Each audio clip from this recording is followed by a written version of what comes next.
Hello mga mi, eto na. Eto na yung perfect pang regalo sa mga sisters nyo. Ayan. So, eto nga mga mi, napakaganda nito kasi ito yung double purpose talaga siya. Meron ka ng Stitch na plush toy. Sobrang cute. Okay? Huggable siya. Pwede mong itabi at pwede mong yakap-yakapin. Plus, meron siyang hot water bottle. Ayan.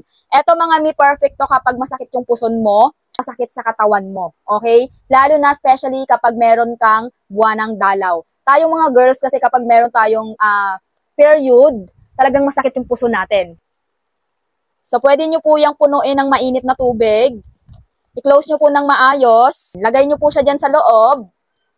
Lagay nyo po dyan sa loob ni Stitch, sa likod. And then, pwede nyo nang ilagay dito sa puson. Grabe, napakaganda talaga sa feeling kapag meron ka nitong hot water bottle. Washable, pwede mong labhan. And then, napaka-cute pa niya. Pwede nang maging toys ng anak mo. Diba? Kung ako sa'yo, mag-check out ka na dyan habang available pa sa ating yellow basket.